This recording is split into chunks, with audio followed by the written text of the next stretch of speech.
but taking a look at Theegala, 25 starts, 5 top 10s, 8 top 25s, 37 in the FedEx Cup standings, inside the top 70 in the official world golf ranking. Been a really good rookie season for the former standout at Pepperdine. He won the Fred Haskins Award presented by Stiefel, given out to the College Player of the Year, the best a few years ago. And Eamon, as we take a look at Sahith Theegala, what stands out to you not only about the finish last week, but what he's been able to do coming off of the Korn Ferry Tour finals where he earned his card?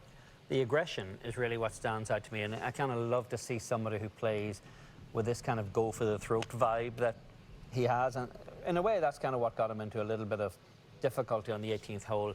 Last week, he opted to try to hit a little sliding cut with his driver when he'd been ripping that driving iron on the tighter holes all the way through the back nine. But, you know, aggression can't be taught. You can temper it with experience.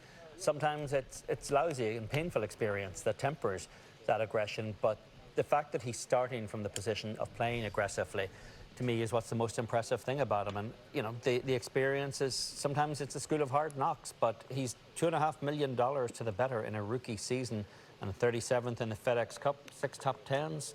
He's not doing much wrong. Yeah, a few things stand out to me when you think about Theegala. When he was in the mix at TPC Scottsdale at Waste Management, a lot of people really didn't know who he was or had never heard him talk. And I probably interviewed him about 6 to 8 times that week because he was in the mix. And so many initial reactions of people were like, well-spoken, has a good sense, an old soul, if you will, head on his shoulders. I remember Brandel Chambly was like, gosh, who is this kid? I want to hear from him more. He was just so well-spoken. And you talk about the aggressive nature.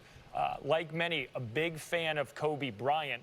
And he was playing a college event when the tragedy struck and the helicopter went down. 3 days later, he walked up the 18th fairway, put a Kobe Bryant jersey on as he putted out for victory. He always talked about the Mamba mentality.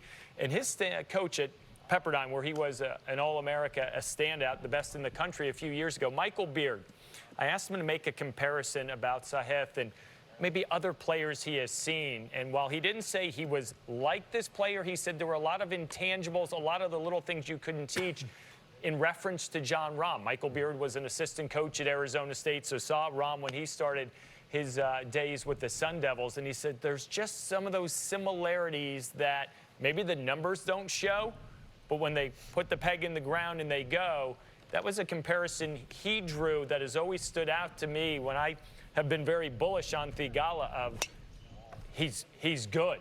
And the numbers now are backing it up on the PGA Tour. He's the kind of kid who makes you wish they had a strokes gained metric for, you know, from the neck up, that you could actually have a strokes gained metric for attitude and perseverance and just kind of intestinal fortitude. You know, he chases it when he's in the mix. And to me, that's the interesting thing. But it's the one standout statistic for me in his game comes down to his scoring average, Steve. On Thursdays, his scoring average is 44th on tour. On Fridays, it's 17th. Saturdays, it's 20th. And on Sundays, it's 199th. And that's an enormous drop-off right there. And sometimes, you know, you just get a lousy part of the draw. You're just not having a good day. But that's a very striking differential between where he performs when the pressure is lesser to where he is when the pressure is greater on Sunday, and particularly on Sunday afternoon, as we saw last week. But again, that's something that comes with age. He's still a young kid. He's in his first season out here. You know, he's in a better position to make a case for Rookie of the Year than most guys are out here or could expect to be. So I think he's growing more comfortable in the position. We saw that in how he played the 17th hole at Travelers when he ended up in a divot and played this beautifully creative little draw with a sandwich from the divot to about 10 feet and made it for birdie. So it's not as though he crumbles when the pressure is on. It's the decision making is what comes into question with rookies when they're under the gun in the final holes of a PGA Tour event. And I think he acknowledged it himself last Sunday that there are decisions he made, particularly on the 18th hole, somewhat with the tee shot, certainly with the first bunker shot, where he just probably didn't have the clarity of thought that he needed to have. And that's all right. As you said, that comes with time. And, you know, the same it could be said at Scottsdale, where maybe the tee shot on 17, slightly aggressive, pulled 2 yards, hits the downslope, goes in the water. And then all I can keep thinking about is when he came off the green, signed his card, the tearful embrace with his parents that was on Twitter and started circulating, that he wasn't afraid to say, you know what, this really hurts. Yeah. Yeah, it's kind of hard to hide from things, particularly at Travellers with that implosion, the double bogey on the 72nd hole of the tournament.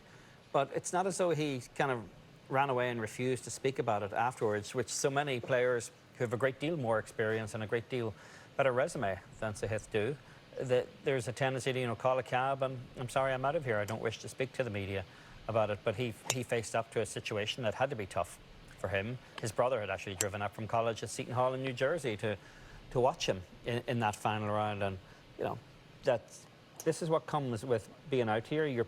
It's a privilege to be in the position to have your heart stomped on week after week.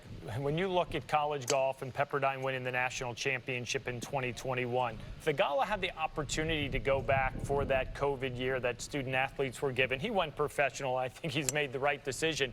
But Michael Beard, the head coach of the Waves, made it clear to everyone that they would not have won a national championship if not for what Theegala did for the program, elevating it to a different level, that he was the consummate team player and, in fact, was given a national championship ring because Michael Beard said, Sahith, we don't win this if you never show up at Pepperdine. That's how much he is thought of by his peers and others that have been around him. And as that translates into the locker room on the PGA Tour and his form increases, you know, he's top 40 in the FedEx Cup rankings, top 70 in the world. As he puts himself in this position, as he plays aggressive golf, you start to wonder how long it takes before he might make his way under the radar of Davis Love III for a possible wildcard pick at a President's Cup, because you look for a couple of things. You look for personality of a guy who will meld well with other members of the team. And frankly, you look at somebody who you can partner with perhaps a more conservative player than, you know, they can ham and egg it around pretty well if they can sort of feed off of each other. And he's the kind of guy who looks as though he could be an interesting candidate for a wild card pick when we get to Quail Hollow in September. I like how you're thinking there. It's going to be intriguing to see how he plays well, not only today, but this week. Coming off the close call at the Travelers, does he put it behind him? Does he still take so many of those positives from Connecticut? We will find out. We will keep you updated over the course of golf today. When we come back, we're going to set